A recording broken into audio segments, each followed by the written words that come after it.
Hello friends, this is SKillous, and today's video I want to voice over some of my games I played on 400 ESL Open Cup this Monday.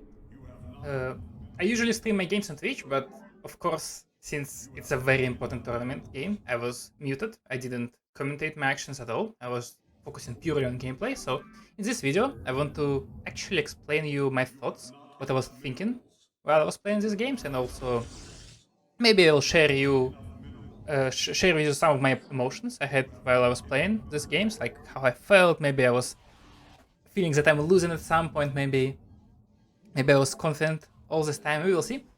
So, first game, map is Dragon Scale. I'm playing against Lambo. So, generally this map is not great for Protoss by any means because it's very open, right? As you can see, it has like a lot of ways to attack you, and this is exactly what Zerg is strong about.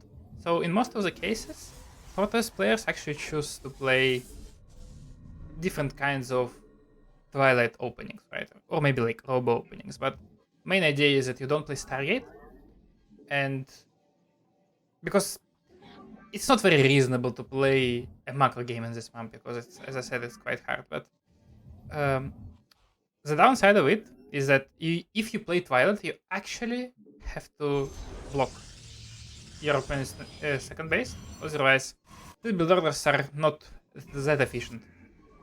And it's way easier to deal with from a Zerg perspective. So, because I had this idea in mind, right? And because of that, instead of blocking a hatchery, I'm going for a very quick gas, even before my first gateway.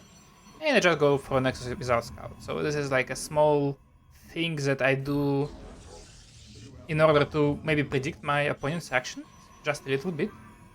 Because if I expect my opponent to try to counterplay my block somehow, I will try to be at least as greedy as possible. So I kind of get a little bit in return, right? But of course, because of that, I will be forced to play Stargate. Because, as I said, it's not very smart and not very efficient to play Twilight styles, but because I was so greedy at the start of the game, I hope that it will give me some benefits because of it, and I will just have like a little bit better of economy maybe, and it will make my game a little bit easier, although my tech is not very good. You might ask first of all, like why I even play this map then if it's that hard, but the thing is, you still have two veto maps, right? And if in case you don't know, you usually have in best of 3 you have two vetoes, and you obviously also have some priorities, right? Like, for example, instead of vetoing Dragon Scales, I definitely want to veto Altitude, because in my opinion this map is even worse. And after Altitude there is also Neo Humanity that has a Reach Withstand Geyser in the middle of the map, which is also quite good for Zerg. And in my case, I think Dragon Scales is still better than this map, although it's not very good for Protoss. So that's why I'm playing this map, and this is exactly why Lambo picked this map as a first map. So if you're talking more detailed about my opening, I'm going for Void Ray first. I'm going for 2 Adepts, almost no furnace for my gateways. And because of that, I have a very strong and healthy economy. But at the same time, I don't really pressure my opponent, but this is kinda the downside of it. Trying to save my probe here, didn't work out. Instantly go for a pile on my second base because I know otherwise I will be supply blocked, of course. So it's fine, not a big deal. It was annoying though, but also wasn't free for him because he saw everything is over, right? He saw that I have no additional adepts on the way, so I had 1 adept, 1 void ray, and he didn't really need this links defensively, right? So it was also a trade-off. Don't forget that every time Zerg invest 50 minerals into Zergling and 1 larva at the same time, it means that they skip a drone, right? So in the end it's an investment, right? Like 6 additional links is pretty much 3 additional drones. So using my void ray, I managed to kill few workers. I also forced 1 spore, which I'm quite happy about because generally void rays are not very Void Ray openings are not very good at dealing damage, and this is the biggest problem of it, and this is the reason why people stopped playing it nowadays, because before the last big patch, when Voiders get nerfed, we could actually play some Voider based styles, right? But in this case, it's not really the thing, and because of that, it doesn't really make sense to open Voiders anymore. But except of a couple of cases, I think in a couple of cases, it still can be good, and you will see what I mean very soon. So, talking about my follow-up, I'm following it up with 6 gateways, Twilight Forge, Robo, and a Prism. Why exactly this set of tech? Because I just want to play a style that, like a defensive style, that allows me to have a lot of run-bys going on the map, and in my case, the style that I'm going for is Archon Disruptor, and I think this opening is just perfect for it. So the idea was that with this Voidry, I will actually clear some of his overlords, and a good Zerg will always try to hide their overlords if they see a Voidry first. And because of that, I will be able to actually sneak in with my Prism to his main base. So this is exactly what's happening. But at the same time, as you can see right now, I just noticed that, okay, but there is no force base, and this is very weird, because usually they get a force base in between 5 and 5:30 minute mark, depends on their build order, and now I see that, wait, there is no base. This is so suspicious.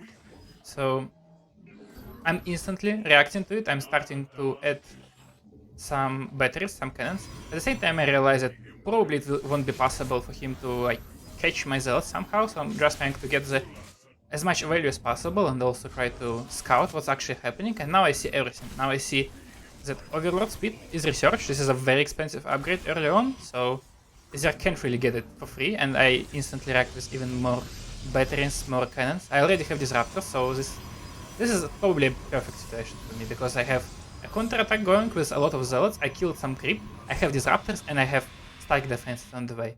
And at the same time I have a Prism, and Prism is so annoying for Zerg, you can't believe me, this is almost a hero unit. Like, you know, like there is a Mothership, which is actual hero unit, but I think Prism is probably even more powerful, because it costs only 250 minerals, and it can summon infinite amount of units at opponent's side of the map. So this is exactly what I'm doing. Now I feel very confident already. I know that my opponent probably won't be able to break my defenses, because I'm very prepared.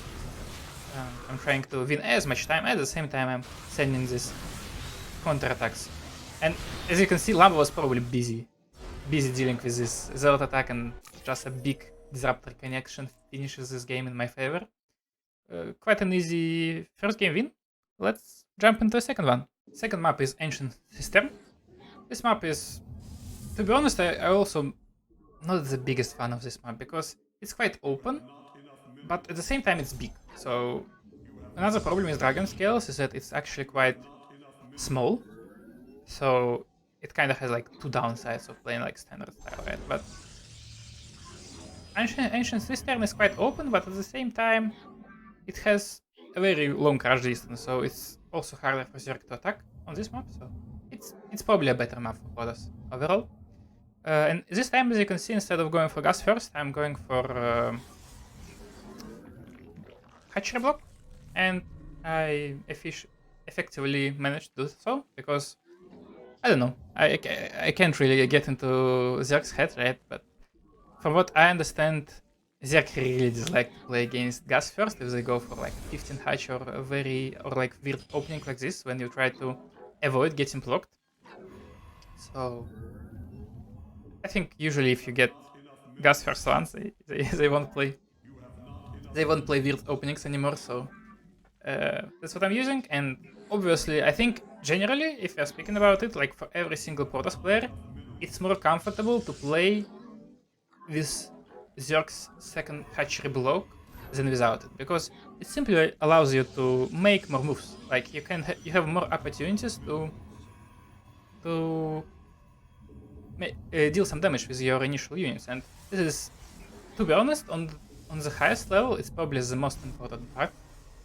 Like, you have to deal damage to your opponent. You have adepts, you have first adept, you have two adepts, possibly you have Stargate units, so you have to deal damage. Otherwise, there will be just 2 ahead. So this is kinda small, like mini. I mean, I can't call it a mini game because it's actually quite big, but I guess it's a mini game that you have to play against Zerg. That you have to deal damage, otherwise you're behind. But at the same time, for Zerg, it's extremely extraordinary hard to protect everywhere because Protoss has so many tools. So this is how PvZ matchup is played right now. So this time I've decided to go for double chrono adept play. So complete opposite of what I was doing last time. So I go for two adept chrono and I just going to try and shade into my opponent's second and third base or main base, and I will try to deal some damage. At the same time, I'm still going for Void Ray. I was, yeah, as I said, I was experimenting a lot with Void Rays in this point of time, so I was like, okay, let's try it. Very clean defense, to be honest, from my opponent. Like, second queen popped out in the proper time, just right amount of links. So it was definitely a bad start for me, because you can say, you lost to adepts, but you have a Void Ray, so you can actually take your third without any problems. It's fine. Yes, exactly, I can do that, and as you can see, he can't even cancel my base with his links, although I have no adepts, but at the same time, don't forget that every single chrono is one probe, roughly one probe. So I also didn't get two probes, and I also didn't get my Stargates units earlier, and instead of doing it, I forced some links that are still useful, right? Because they can run around my bases, they can skip these links for future, because I mean, at some point Zerg needs links, right?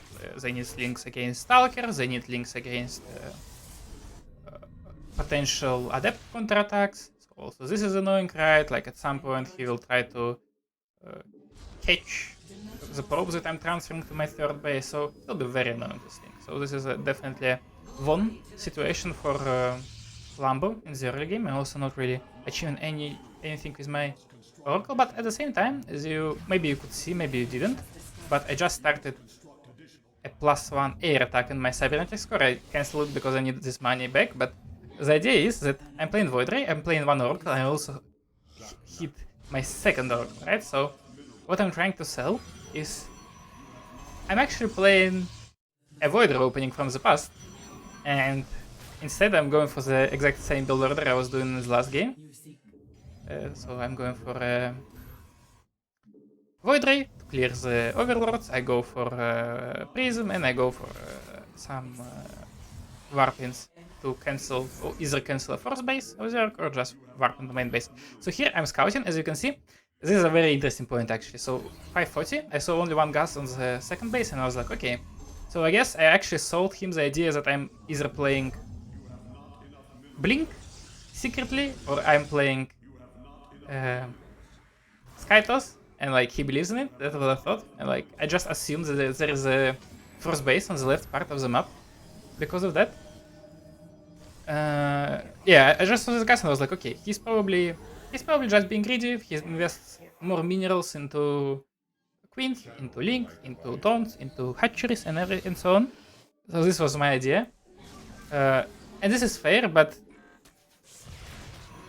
in just a moment you will see how wrong I was, because actually it is not the case. And it is like in StarCraft, the thing is, it's actually so easy to get fooled by yourself in some cases. So now I'm just like, okay, I'm 100% certain there is a force base, and now I come there and I see nothing. And I'm playing almost the exact same build, right?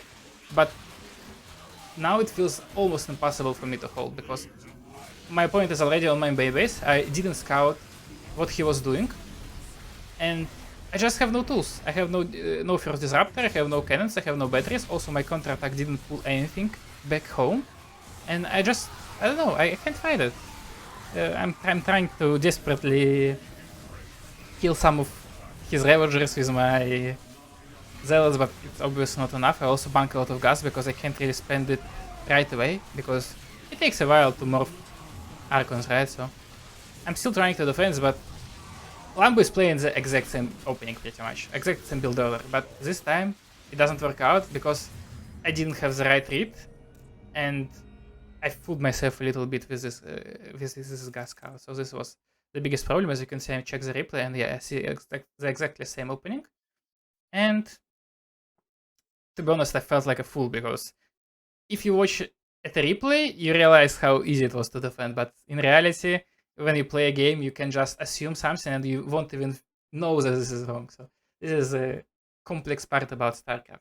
Game 3, Babylon. I'm going for a hatchery block again. As you can see, it was successful, so I'm quite happy with it. Talking about this map, I think this map is actually quite good. Like, I feel confident playing it. It's quite small, but at the same time, the layout of the base is quite good. And also, I think if you play Stalkers in general, it's quite comfortable to go across the map, and also you have some, like, some paths that you can follow to have a very comfortable attack going for you. That's what I feel. Honestly, realistically, it's probably more of a stylistic thing, because if I think about it a little bit deeply, Ancient Cistern and this map should be on the same level, maybe. Maybe even Ancient Cistern may be a little bit better generally for Protoss, but yeah, for my personal preference, I think Babylon is better. So I go for a Stargate for the third time in a row, because to be honest, I feel like Stargate is just better on every single level because I have so many different build orders you can play out of it. And this time I choose to play Adept Stalker, so no double Adept.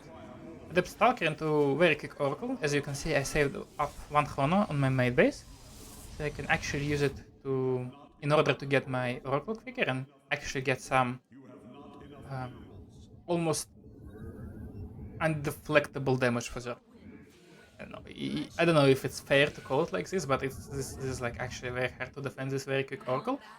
It's kind of for Zerg, it's kind of like a trade-off, you know, like you kind of forced to take this damage, but this is not game-ending damage, and this is like the game is still even after it probably, but it's still something that Protoss have to do. And after my first Stalker is done, I know, and why I'm going for Stalker on this map is just because there is no pillar near my base, so it's like for Zerg it's I think it's harder to play if I actually go for Stalker on this map, because it's very easy for me to block the scouting. Because on other maps there is like just a pillar above my second base, right? Okay, so first Oracle is coming, and I actually going for this damage. As you said, it's already more than I expected. It's 3 drones, usually you expect to kill 2. So I'm very happy with that, but at the same time, Lambo made some extra Zerglings and I couldn't take my base comfortably because of it, because obviously my Oracle was across the map. I also got only 1 Adept, not 2, and it delayed my base a little bit, but once again I didn't get supply blocked. I got my pylon right when I noticed that there is no way I can take this base right away, and this is also one of the benefits of going for Stalker. I can actually kill this Overlord without any problem early into the game. So that's what I'm doing, using Oracle to show me the high ground. Also Stalker is shooting at this Oracle, and I also have a backstab counter-attack with 3 Adepts. This is just one of the moves I'm trying to do in order to make my opponent a little bit confused and make him have a harder time getting everything he wants to. Because I think, in general, conceptually, it's very important to make Zerg struggle, you know? Like, you can't just allow them to execute their build order properly, because if they do, it's very hard. But if you actually try to make their life hard in some way or another, so with oracles, with adepts and everything, it makes it so much harder for them. And this is exactly what I was trying to do, although I think Lambo's defense was very strong and very good. So I didn't really achieve much. But at least I made him a little bit I don't know. He spent some brain power on it, you know. So I guess it was not that bad. And this time I'm actually playing Stalkers. This is probably considered the most meta build order right now, or like most build order follow up to Stargate. And the reason is to, I mean, first of all, I want to mix it up a little bit because I was playing Disruptor Archon 2 games in a row. Although it was 2 games of Alliance, but still I don't want to be too predictable, right? I want to mix it up a little bit. So I'm going for Stalkers, and at the same time I show, of course I don't play Void Ray, but I still show a very similar setup for my opponent, right? I play like Oracles, I play Stargate, and I just put a cannon on my third base, and I also warp my Stalkers behind the wall, right? So he can't even know if I'm going for Stalkers or not. So this is how I want to catch him off guard, and so far it works perfectly because he didn't even see that I'm going for Blink Stalkers. So I managed to move out without any problems, and only now, as you can see, there is a small orange dot near my first base, and he just saw my Stalkers moving out, but I think it was already too late because Zerg already either is ready and got proper units or he didn't. So as you can see here, he didn't know what's coming, and because of that he got roaches. And I mean, it's quite easy to understand, right, that links are good and roaches are not good against Stalkers. So in this case I'm happy because roaches are more expensive and they are less efficient against Stalkers. So I'm like, okay, cool, my mind game worked, and now I just have to pull back, because if I don't pull back I can be swarmed. And to be honest, at the same time, there is no reason for me to be aggressive. I already forced enough. And my main idea now is to keep being active with my Stalkers, keep clearing creep. At the same time, I really want to block Scout of my opponent, because at the same time, the game is so quick, but so I can't really explain everything, but I was going for a double Robo Bay follow-up, so I really don't want my opponent to see that in time, so I really want my opponent to be unprepared for it, and this is exactly what I'm going for. So I have Stalkers in position, I warp even some more extra Stalkers. A Changeling tried to squeeze into my base, but it didn't work out at all. Of course, I see that my opponent is building more units, but not as much units probably as he would do if he would all-in me right here right now, so I'm fine. I lost a little bit of Stalkers, and to be honest it was quite bad. Like I actually lost too much Stalkers for my taste, but at the same time I still have some, so I keep applying pressure.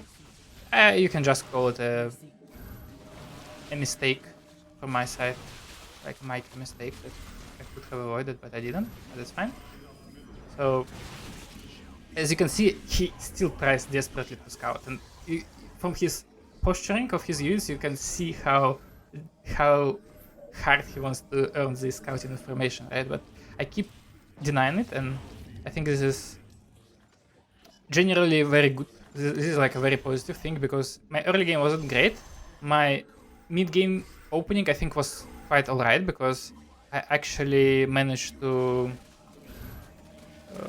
force roaches, right, which is very good. And at this point he tries to get this attack going, but at the same time, for the first time, he encounters my Colossus, and this is a completely unexpected thing for him. And right now I almost have my perfect upgrade. I have +2 attack, which allows my Colossus to one-shot Zerglings, and I also have plus Colossus range attack. So because of that, he's completely unprepared. I know that he has no Banes, and because of that, I just pull the trigger and I just go. I try to end the game right here, right now, because I know that right now my army is probably better. My opponent probably needs some time to prepare, and I just start microing my units. I think quite a solid micro. I'm trying to pull off from creep, because while there was no Banes, I knew that I can fight even on creep, but once their Banes are out, I really have to pull back. Otherwise, it's very easy to get destroyed by these Banes, because Banes are the best counter to Stalkers, they are the best counter to Colossus, so pretty much what we want to do, we want Zerg to have as little Banes as possible and as many Roaches and Lynx as possible, right, because Colossus and Stalkers are good exactly against these types of units. So I'm trading while I can, and once I see Banes, I'm pulling back, if we simply put it. But at the same time, as you can see, I expanded to first base, but just in order to transfer my workers from the main base, because I really need it. I keep trading. I'm really happy that I managed to kill this creep in between the bases, but at this point I just see that, okay, I think this is too much. Too many roaches popped out. But luckily, I managed to save my last Colossus. I think generally, I don't want to brag or anything, but I think my micro was quite solid in this game. But here, I feel like I'm already getting don't have enough firepower to break through, because obviously my opponent was in a better economical spot because I was allowing him and he wasn't. I am not building additional probes, as you can see. I'm only mining from my, I think it's like 60-ish, maybe like 70 probes. So I really have to be smart, you know. I can't push in anymore, and I have to be smart.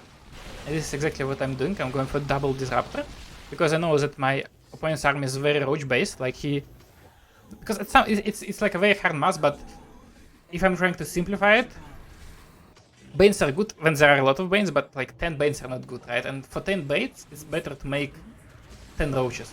It would be like way better value. So now I see that my opponent will be very roach based for a bit, and I will use it with my disruptor. So I will get 2 disruptors in Prism and try to get some juicy shots, but it didn't really work out. I still killed some Banes, so it's not too bad, and I'm just trying to be as annoying as possible. I'm also getting 2 more Colossus because I think Colossus are gonna be great. And just here, with a blink of the eye, I saw that there is 2 Vipers. Yes, I see it once again, but at the same time I feel quite confident because I don't think it's to be honest, generally I don't think pushing with Vipers is a good idea, because offensively they are not very good, and it really all depends on how Portas holds this attack.